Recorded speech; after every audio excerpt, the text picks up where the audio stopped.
Hi friends, welcome to ராயரா vlog. நம்ம இன்றைக்கி என்ன பார்க்க போகிறோம் அப்படின்னா பிளாக் சனா டால் வச்சு ஒரு கிரேவி தான் பார்க்க போகிறோம். இது வந்து சப்பாத்திக்கு, இடியாப்பத்துக்கு, இட்லி, தோசை எதுக்கு வேணாலும் இது செட் ஆகும். ஆனால் ரைஸுக்கு செட் ஆகாது. இதுக்கு தேவையான பொருள்லாம் நான் இங்கே வந்து எடுத்து வச்சுருக்கேன். ஆனியன் வந்து 2 ஆனியன் வெட்டி வச்சுருக்கேன். தக்காளி, இது வந்து அரைக்க வேண்டிய பொருள். இது வந்து நான் ஓவர் நைட் சோக் பண்ணி வச்சுருக்கேன். கரம் மசாலா எல்லாம் எடுத்து வச்சுருக்கேன். வாங்க வீடியோக்குள்ளே போய் பார்த்துடலாம். நான் இன்றைக்கி வந்து குக்கர்லேயே பண்ணிடுறேன். ஃபஸ்ட்டு நான் கொஞ்சம் ஆயில் ஆட் பண்ணிக்கிறேன். குக்கர்லேயே பண்ணால் ஈஸியாக வேலை முடிஞ்சிடும். கொஞ்சமாக கீ ஆட் பண்ணிக்கிறேன். நெக்ஸ்ட்டு நான் ஹோல் ஸ்பைஸ் எல்லாமே ஆட் பண்ணிக்கிறேன். வெட்டி வச்ச ஆனியனையும் ஆட் பண்ணிக்கிறேன். கொஞ்சம் சின்ன சின்னதாக நட்டிக்கோங்க.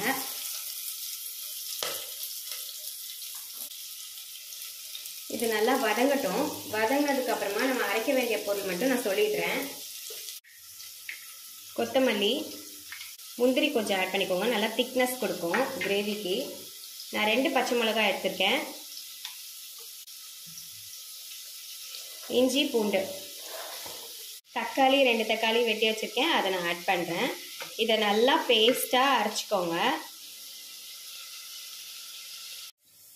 இப்போ நான் இதில் வந்து ரெட் சில்லி பவுடர் ஆட் பண்ணுறேன். காரத்துக்கு தகுந்த மாதிரி ஆட் பண்ணிக்கோங்க. இது வந்து காஷ்மீரி மிளகாத்தூள் கொஞ்சமாக ஆட் பண்ணிங்கன்னா நல்லா கொஞ்சம் கலர் கொடுக்கும். அதுக்கப்புறம் நம்ம அரைச்சி வச்ச பேஸ்ட் இருக்கு இல்லையா, அதை வந்து நம்ம இதில் ஆட் பண்ணிடலாம்.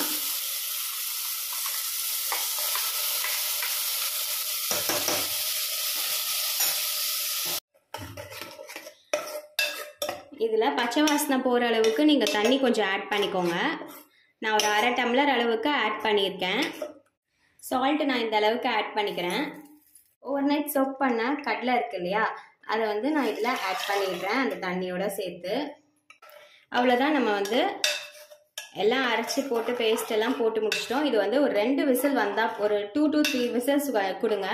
நல்லா அந்த கடலையோடு சேர்ந்து வெந்து வந்துடும். அவ்வளோதான், நமக்கு பிளாக் சனா டால் ரெடி ஆயிடுச்சு.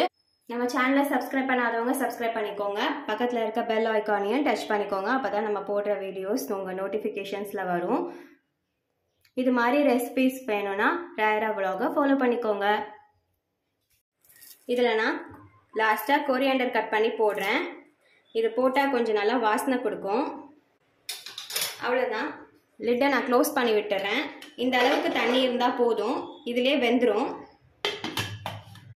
இதுதான் இதோட ஃபைனல் அவுட்புட்.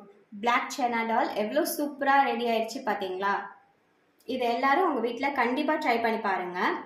மேலே வந்து ஆனியன் போட்டிருக்கேன், கொத்தமல்லி போட்டிருக்கேன் டாப்பிங்காக.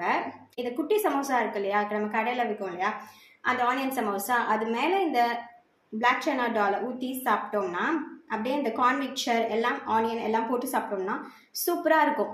சமோசா சனா மாதிரியே இருக்கும், சாட் கடையில் வாங்குற மாதிரி. அதையும் ட்ரை பண்ணி பாருங்கள் கண்டிப்பாக.